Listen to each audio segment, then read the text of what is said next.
हिंदुस्तान से भी तमाम खास मेहमानों का एक बड़ा पैनल हमारे साथ जुड़ा हुआ है। उसके पहले चलेंगे अंकिता के पास, उनके पास है एक ब्रेकिंग न्यूज। अंकिता जी हाँ, इस वक्त की बड़ी खबर समझ ये है कि पाकिस्तान के मुख्य न्यायाधीश बंदयाल का बड़ा बयान सामने आया है। उन्होंने ये कहा है कि नेशनल असेंबली में जो कुछ हुआ है उसकी संवैधानिक वैधता की समीक्षा की जानी चाहिए। संसद में जो कुछ हुआ उसकी संवैधानिक वैधता की समीक्षा की बात कही है पाकिस्तान के मुख्य न्यायाधीश बंदयाल का। ये बड़ा बयान सामने आया, कहा नेशनल असेंबली में जो कुछ हुआ उसकी संवैधानिक वैधता की समीक्षा होनी चाहिए। Over to you Sameer.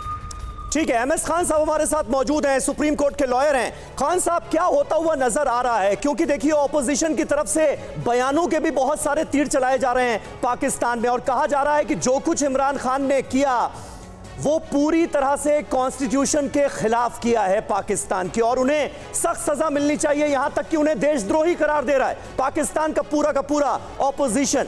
इस मामले में अब क्या होता हुआ नजर आ रहा है? क्या सूरत हाल आपको नजर आती है? देखिए, जैसा अभी मुझे ज्ञात हुआ कि इस मामले को सुप्रीम कोर्ट जो पाकिस्तान का उसने संज्ञान ले लिया है। बिल्कुल।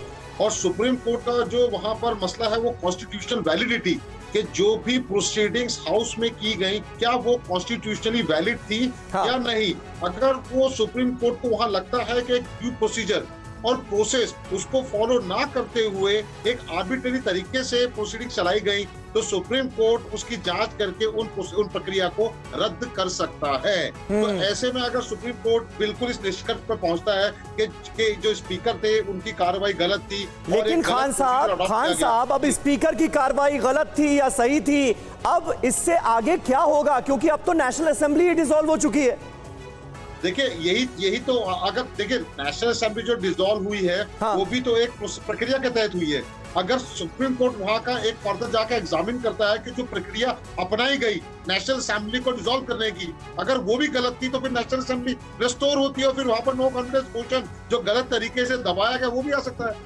तो सुप्रीम कोर्ट को वॉच करना चाहिए हमको कि सुप्रीम कोर्ट क्या फैसला लेता है, किस हद तक जाता है सुप्रीम कोर्ट। ठीक है, ये इंपॉर्टेंट बात आपने कही खान साहब। और इस बीच एक अहम खबर ये आ रही है कि सुप्रीम कोर्ट में पीटीआई यानी इमरान खान की पार्टी के वकील बाबर अवान ने कहा है कि हम चुनाव कराने के लिए तैयार हैं। ये कहा है बाबर अवान ने। सुप्रीम कोर्ट ने कहा हमारे सामने राजनीति की बात मत कीजिए, हमारे सामने पॉलिटिक्स की बात मत कीजिए।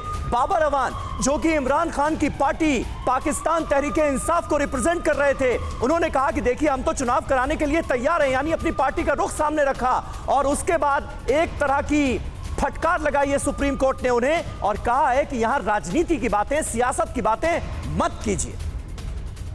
अचल मल्होत्रा साहब हमारे साथ मौजूद हैं।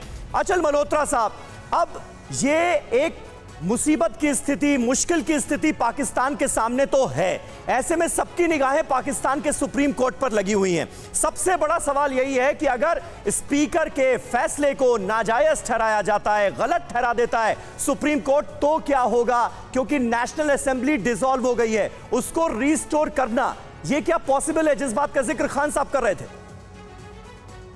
समीर, ये बहुत ही इम्पोर्टेंट लीगल इशू है और मुझे लगता है कि हमारे को पैनलिस्ट खान साहब जो सुप्रीम कोर्ट के एडवोकेट लॉयर हैं, जी अगर उनकी असेसमेंट है, और मुझे भी लगता है कॉमन सेंस से कि अगर किसी वजह से जैसे मान लीजिए डिप्टी स्पीकर ने एक रूलिंग दी और उस रूलिंग का जो भी कॉन्सिक्वेंस होता है, अगर वो रूलिंग ही नल एंड वॉइड हो जाएगी तो उसकी जितने भी कॉन्सिक्वेंशियल चीजें हैं वो ऑटोमेटिकली नल एंड वॉइड हो जाती हैं, which means national assembly restore होगी, दोबारा नो कॉन्फिडेंस मोशन कंसीडर किया जाएगा, वोटिंग होगी और फिर उसका जो भी नतीजा आएगा उस हिसाब से चलेंगे।